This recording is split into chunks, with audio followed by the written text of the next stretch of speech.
Hello, it's time for comics again, but I want to start off with something I actually missed, I think, 2 weeks ago. I was talking about Batgirl number 11, and there was one thing I did forget to say. I'm a huge fan of Scott Snyder's initial run on Detective Comics back during when they first started Batman and the Batman Incorporated idea. Well, he played around with the villain actually being Jim Gordon's son, James Jr., who turned out to be just this complete sociopath and complete asshole, and poisoned the water supply to destroy Gotham's children, pretty much, if I remember correctly. It's been a while since I've read it. It was a great run. It was about over a year long, and it was cut up into shorter bits, but overall told a huge story. And he just went away, went to prison. That was then all of a sudden the New 52 started, and we didn't know what would happen. I mean, he's made one brief cameo in Batman at the very beginning, and the very first issue, he's just like in one panel, and they never really say anything about him. Well, in Batgirl, we find out he's gotten out of prison, and I didn't think much of it. I was like, oh, this could be interesting down the road. Well, he started dating Barbara Gordon's roommate, which is actually kind of interesting, and so I wanted to make sure to throw that in there. Anyway, so on to this week's stuff. Superman 11, the secret of how the suit works. No, you don't find it out. He puts it on. Ooh. So that kind of bugged me. This monster he's fighting. The last two issues, the very first, it was a two-part story against, I think, Scourge was the name of the villain. It's a new person. A kind of fun story. She thinks she knows the identity of Clark Kent, of Superman. It's not Clark Kent, it's someone else, and she's wrong because some tabloid reports it, and she takes it as truth. So he's trying to fight this person, save that guy's family at the same time. Well, at the very beginning, he was saving some Russian sub, and they were carrying something that they don't know. We never knew what it was, and we find out in this issue, and it's some random alien monster, and you think, oh, this is going to play in later, and it does, and you're like, oh, this should be cool. It's not. You don't even. At first, you're like, oh, I'm not going to get to see it, and then you see it, and you're like, what the hell is that shit? I don't know if it's supposed to be Doomsday or what, but it looks ridiculous, and I don't like it. Next up, Ghostbusters number 11. I think right after this, there's one more issue of the Haunted America storyline. It takes place in Roswell. Instead of it, you're like, well, they think there's ghosts and they think there's aliens, and it's kind of a cool twist. It's a little bit of both, and it turns out that it's actually people who died in, soldiers that were posted in Roswell protecting aliens or whatever. Kind of a nice little thing, but overall, I don't think it was worth the $4. I hate to say it. Um, Next up is Hit Girl number 3. Number 2. My bad. It was okay. It wasn't the best. It was, they're training. They break up a huge mob meeting. I I don't know. I can't really get into this. It's great art. I love John Romita Jr.'s art. Fun storyline. Mark Millar, though, to me, I think I've said this before, just puts as many cuss words as he can, as much violence as he can, because he's not under a Marvel banner. He can do whatever he wants. I mean, yeah, Marvel puts it out in their independent line, but he has really no parameters to guide him on what he can and can't do. And he really just tries to put gratuitous amounts of blood and sometimes sex and a lot of cussing in a 12-year-old. Which, yeah, funny, and then it just becomes the running gag, and it's kind of repetitive and tiring. So, and I can't really get into it because this takes place before Kick-Ass 2, so I know what's going to happen. There's no suspense here. They're going to survive. They're going to be fine. That's how it goes. I mean, there's rarely ever suspense in comics unless you know something big's going to happen. But still, I mean, if I already know what's going to happen after, then why should I even bother read this now? Next up comes Avengers number 28, little one-shot about the Red Hulk, and I just realized this last week. I should be doing this. Anyways, there we go. Avengers 28.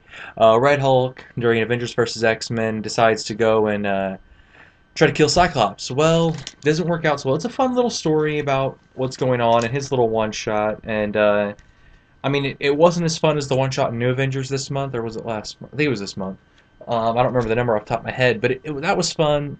This was okay. Not as fun, but still, it was there.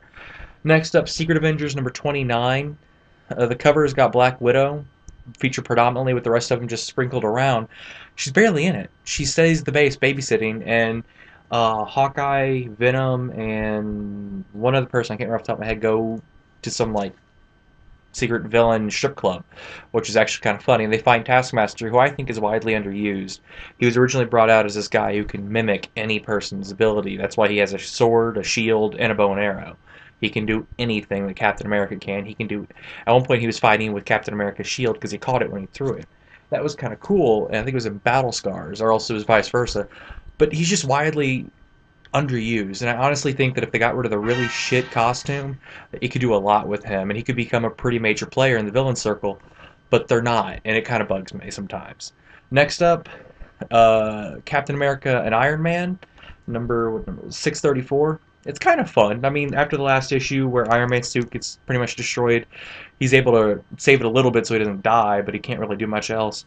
Build himself a one-off suit that kind of just, he can use to fight one battle and then run away real quick. And they try to find their safe houses in Madripoor. Cap gets jumped by Batroc the Leaper at the safe house, and there's a little cool fight, and there's some pretty cool little things in there, but I mean, it ends with them getting surrounded by these villains because they go hunting for the lair, and the best little part is they're trying to figure out, well, could it be Hydra, could it be AIM, Rogue Shield agents?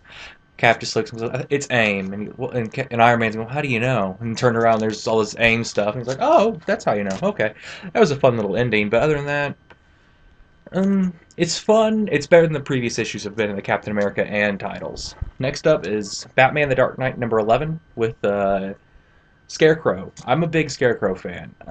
I think he gets. It's weird. He doesn't get overused, but his main story gets overused. Like, oh, what is Batman afraid of? It's been done so many times. But it's fun because you really explore the psyche, and every now and then you get a different bit of the psyche. So, I mean, it's really, what the hell makes this man put on his tights? So, that's fun, and I enjoy this because this actually delves into the Scarecrow's psyche and what caused him to do that, and his background, which was kind of cool.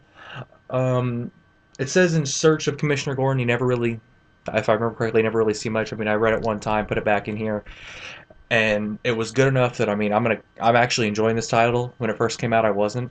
So, I honestly think it's because, I hate to say this, David Finch isn't writing it anymore. He's just doing the art, which he's a great artist. His writing just leaves to be desired.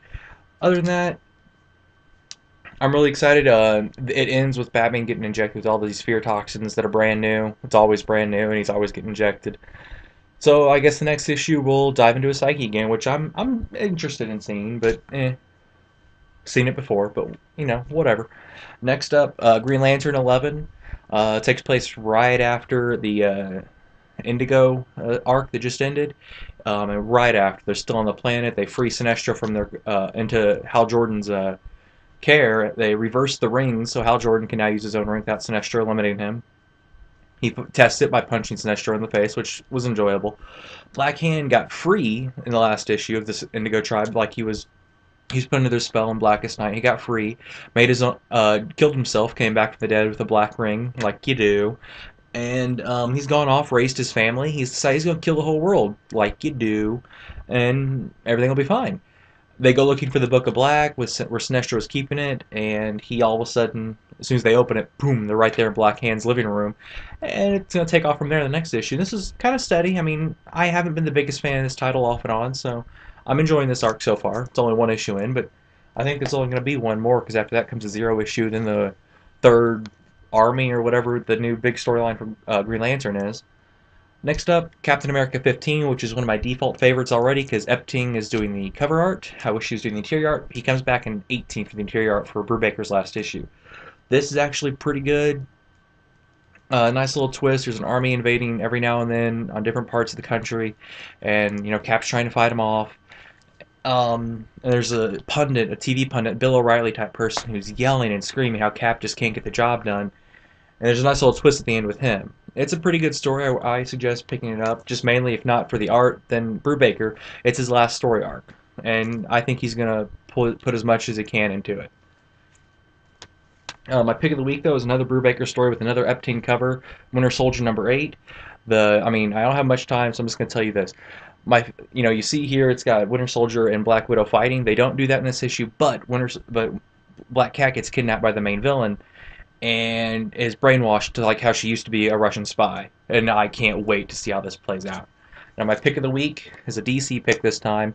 It's Identity Crisis. Great little story, murder mystery, and really makes the heroes question, whether or not they can do what they do and how it affects their loved ones. So this is great, and you should definitely pick that up.